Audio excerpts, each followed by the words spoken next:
இன்னைக்கு தங்கம் வெள்ளி விலை விழுந்திருக்கு. இது கிராஷா இல்லை கரெக்ஷனா? கடந்த சில மாசமாவே தங்கம் ரொம்ப அதிக அளவுக்கு விலை உயர்ந்துக்கிட்டே போகுது. இன்னைக்கு என்ன நடந்திருக்குன்னா, பெரிய முதலீட்டாளர்கள் லாபத்தை லாக் பண்ணுறதுக்காக ப்ராஃபிட் புக்கிங் பண்ணியிருக்காங்க. அது மட்டும் இல்லாமல் அமெரிக்க டாலர் இப்போ ஸ்ட்ராங் ஆகிட்டே வருது. ஸ்ட்ராங் அமெரிக்க டாலர்னா தங்கம் வெளி விலை கீழே வரும். இது உலகம் முழுக்க நடக்கிற ஒரு ரூல். யுஎஸ் இன்ட்ரெஸ்ட் ரேட் குறையுன்ற நம்பிக்கை இப்போ கொஞ்சம் குறைஞ்சிருக்கு. அதாவது இன்ட்ரெஸ்ட் ரேட் அதிகமாக இருந்தால் தங்கம் அட்ராக்டிவாக இருக்காது. கோல்டு அண்ட் சில்வர் இடிஎஃப்ல பெரிய அளவுக்கு செல்லிங் வந்திருக்கு.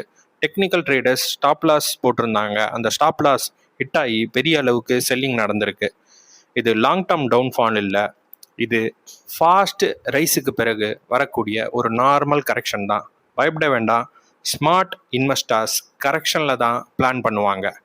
ஸோ கோல்டோட ப்ரைஸ் ஃபால் ஆகிருக்கு, ஆனால் கோல்டு இன்வெஸ்ட்மெண்ட் ஃபெயிலியர் ஆகலை. இப்படி எளிமையான முதலீடு மற்றும் மார்க்கெட் உண்மைகளை புரிஞ்சிக்க முதலீட்டு சிந்தனையை ஃபாலோ பண்ணுங்கள்.